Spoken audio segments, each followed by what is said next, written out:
Alright, now I'm going to talk about the Pokemon anime. Pokemon anime came to the United States about the same time as the game. Obviously, it was created after the game was produced in Japan. At least I would hope so. But let's see here. It basically followed the same premise as the video game. You had a main character running around the country, which I can only assume is Japan. I guess it's Kanto within the latest terminology of the series. But anyways, he's running around trying to get the gym badges and all that, collect Pokemon at the same time. It does differ from the game though, in that it's never going to be a game. There's some slight differences. The main character is Ash. He's the trainer. He was your character. Two of his buddies that follow him throughout the game are actually the first two gym leaders, Brock and Misty. Brock's into girls. Yeah. He's kind of a dirty perv. Not Misty for some reason. Misty's kind of a tomboy, I guess. Basically, he's following Ash around to make sure that Ash pays her back for her damn bike, which he wrecked the first episode. Little bastard. Yeah, but that's why Misty's with her. Brock's with them because they needed a third character. Unlike the video game series, Ash, when he goes to get his first Pokemon from Professor Oak on his first day as a Pokemon trainer, he's late, which is kind of funny. So the regular three Pokemon aren't there. Instead, he gets Pikachu. Except it's not a very nice Pikachu. In fact, it's a very independent Pikachu. He doesn't like being in his Pokeball, so that's different.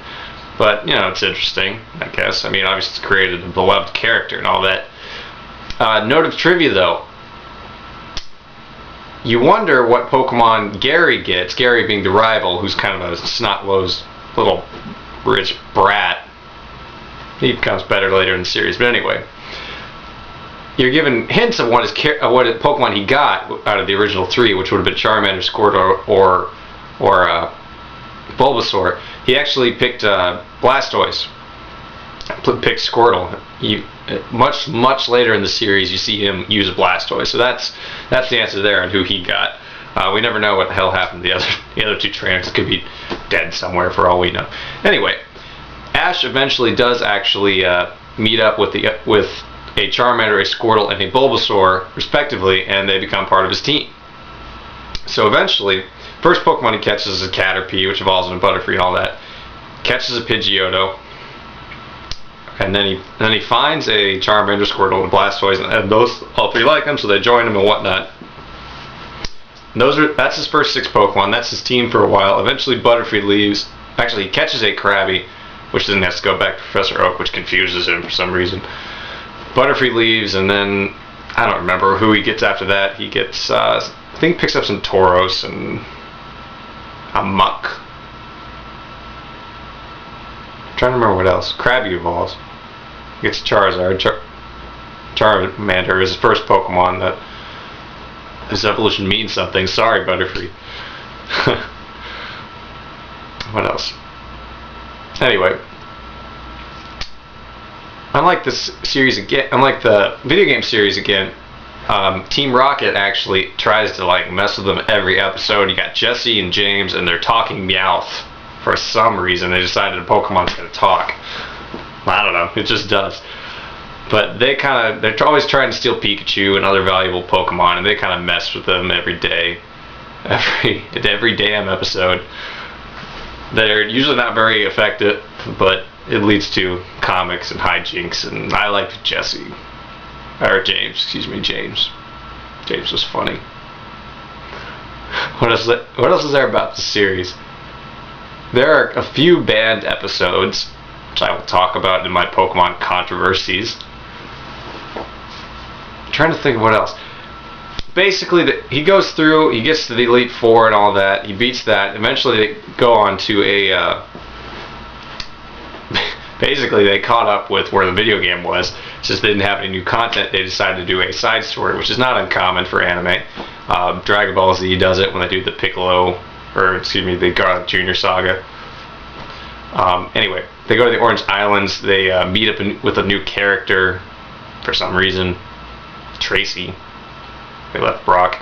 Anyway, the way the series happens now is when it basically he finishes the quest in the game. By the time a new game comes out, like Platinum or Emerald, he would have gone into new areas that were included in there. So basically, by the time he's done with all that stuff, a new game has come out, and Ash has just been following from land to land.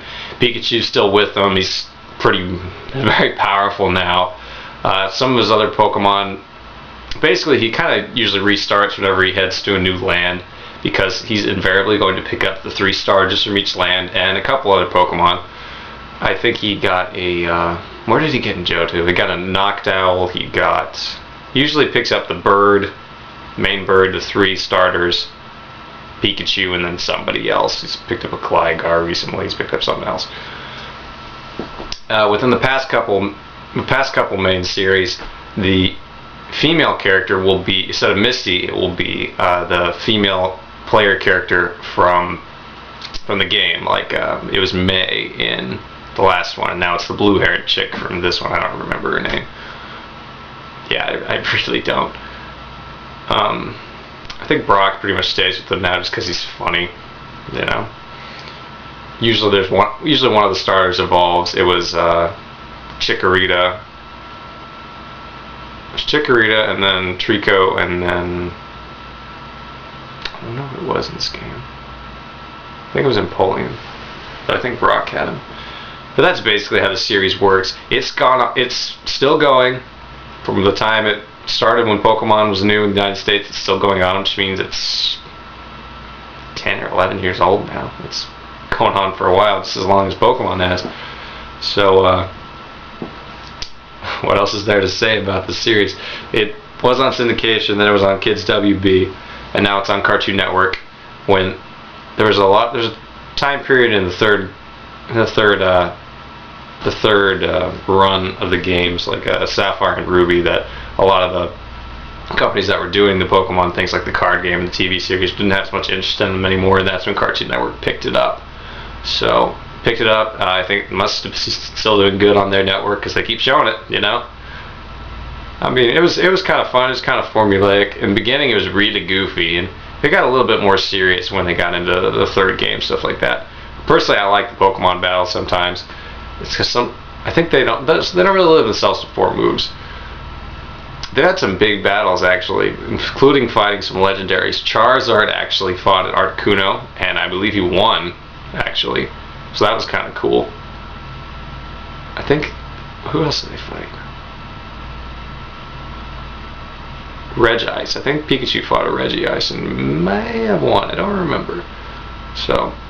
Pokemon anime was what it was. Saddest moment will be when Butterfree left. That was just so sad. It was like crying sad. Like, oh my god, he's saying goodbye to his pets. Ah, so sad. I mean, the series spawns movies. It spawned the first movie, which was named the first movie, and was the biggest one probably in America. I didn't see it. I think Ash dies, and they like revive him with the Pokemon tears or some stupid shit like that. Go to Nostalgia Critic. He'll tell you about it. The second movie I saw, it wasn't bad. Third movie, I think, was in theaters. After that, they've all been on DVD in the United States. Pokemon anime, it's fun times. Fun times.